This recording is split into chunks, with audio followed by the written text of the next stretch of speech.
Jordan Belfort, born 1962, grew up in Queens, New York, and showed an understanding of the business world from an early age. According to his memoir The Wolf of Wall Street, Belfort worked with a friend to sell Italian water ice desserts out of inexpensive styrofoam coolers at a beach near his childhood home. In the summer months between high school and college, Belfort and his partner earned a whopping $20,000. Belfort studied biology at American University with plans to enroll in dental school, using the money he had saved from his earlier venture. However, when the dean of the University of Maryland School of Dentistry warned students on the first day that dentistry was not a path to financial success, Belfort dropped out. One of Belfort's earliest ventures after his short stint in dental school was as a door-to-door salesperson in Long Island.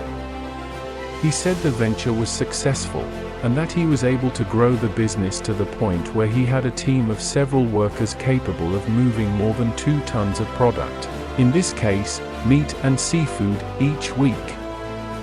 By age 25, the business failed, and Jordan filed for bankruptcy. It was only then that he became interested in stockbroking, a position he entered with the help of a family friend.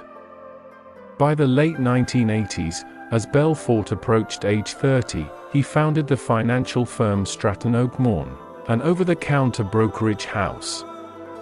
Stratton Oakmorn did remarkably well over the next several years and was linked to the IPOs of nearly 36 different companies. It was in his position as founder of Stratton Oakmorn that Belfort committed the illegal activities, which would ultimately send him to prison.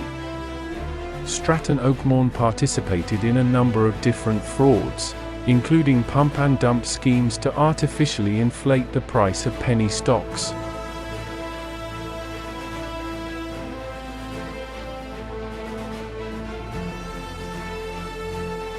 The firm was a type of boiler room, with a team that pressured investors to place their money into highly speculative securities. At its peak, the firm is said to have employed about 1,000 stockbrokers overseeing investments of more than $1 billion. Throughout the history of Stratton Oakmorn, the National Association of Securities Dealers, NASD, pursued consistent legal actions against the firm. In 1996, the firm was shut down. 2. FINRA. NAS notice to members, disciplinary actions, January 1997, page 19. In 1999, Belfort and his associate Danny Porush were indicted for money laundering and securities fraud. Belfort pleaded guilty to fraud for the pump and dump schemes, which may have cost his investors as much as $200 million. He was sentenced to 4 years in prison and ultimately served 22 months in prison, following his release from prison, and as part of his restitution agreement, Belfort was required to pay 50% of his income to his defrauded former investors through 2009. Aside from his memoirs and the successful film adaptation of The Wolf of Wall Street, Belfort has reinvented himself as a motivational speaker. His speaking ranges from questions of ethics and motivation in the financial world to practical demonstrations of sales skills. Belfort emphasizes the mistakes he made during his time at Stratton Oakmorn, indicating he was under the influence of drug addiction at the time, and that he deeply regrets having lost money for his clients through scams.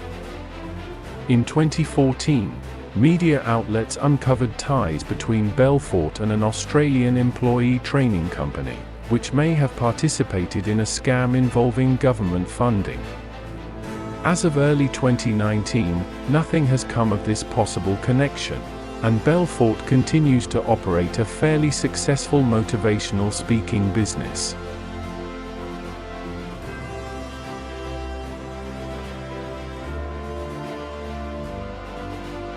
American motivational speaker Grant Cardone was born on March 21, 1958.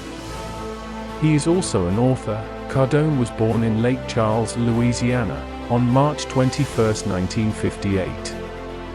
His mother Conchetta Neal Cardone and father Curtis Louis Cardone both passed away in February 1968.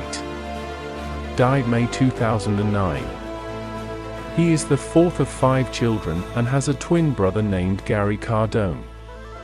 1976 saw Cardone graduate from Lake Charles LaGrange High School.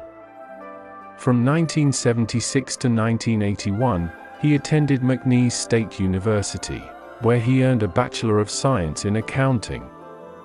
Cardone received the 2010 Distinguished Alumnus Award from McNeese State University.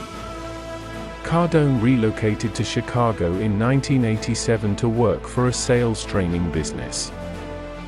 Although he resided in Chicago, he traveled the country, residing in several places.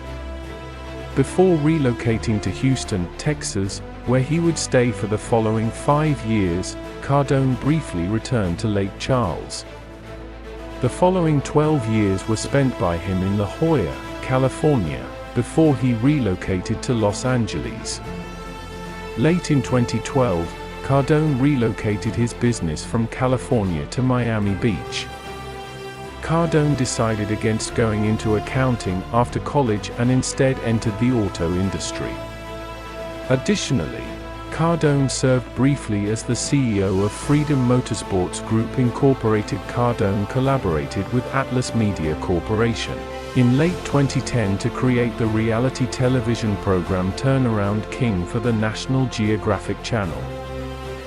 The show followed Cardone as he worked to make a failing company become profitable again. Cardone Acquisitions, Cardone Enterprises, and the Cardone Group are just a few of the companies that Cardone owns and runs.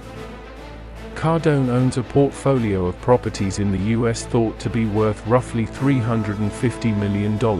Sell to Survive, 2008, The Closest Survival Guide, 2009, If You're Not First, You're Last, 2010, The 10X Rule, 2011, and Sell or Be Sold are the 5 books written by Cardone, 2012.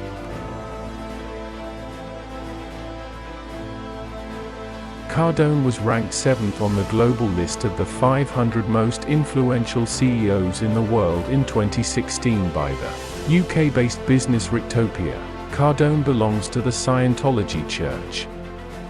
By supporting NASCAR drivers through his business, Freedom Motorsports, he assisted in the promotion of Dianetics and Scientology in 2006. Cardone is married to the Spanish-born actress Elena Lyons and has 2 daughters.